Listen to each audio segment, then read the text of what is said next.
पाणी पाणी कधी नष्ट होते असं तुम्हाला वाटतं का? तर उत्तर आहे नाही. पाणी कधीही नष्ट होत नाही. आज आपण जे पाणी वापरतोय तेच पाणी लाखो वर्षापूर्वी ह्या सजीवसृष्टीमध्ये अस्तित्वात असलेल्या डायनासोर यांनी सुद्धा वापरलेलं आहे. असं जर म्हटलं तर तुम्हाला आश्चर्य वाटेल का?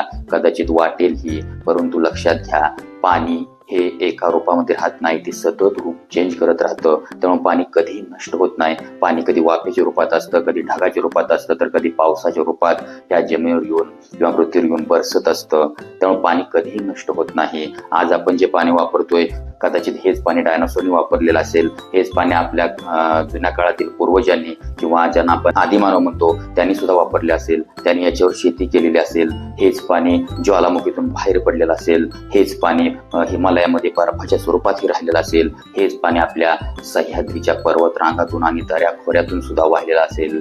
आणि हेच पाणी आपले राजे महाराजे यांच्या मोठमोठ्या दरबारातून सुद्धा वापरलं गेलेलं असेल. पाणी हे कधी नष्ट होत नाही. अगदी आपल्या आजी आणि आजोबांनी सुद्धा हेच पाणी वापरलं असेल. आज आपण हे पिताना, वापरताना, आंघोळ करताना त्यांच्या मायेचा हाताचा स्पर्श आपल्याला कदाचित त्या पाण्यातून जाणवत असेल. जे पाणी आज आपण पितोय ते पाणी आपण फक्त पाणी पित नाही, तर आपल्या अब्जावधी लाखो वर्षांपूर्वीच्या आठवणी आपण त्या पाण्यासोबत पित असतो. त्यामुळे पाण्याचा वापर हा काटकसरीनं करणं गरजेचं आहे, कारण आपल्या येणाऱ्या पुढील पिढींनाही त्या पाण्याची नितांत गरज असणार आहे.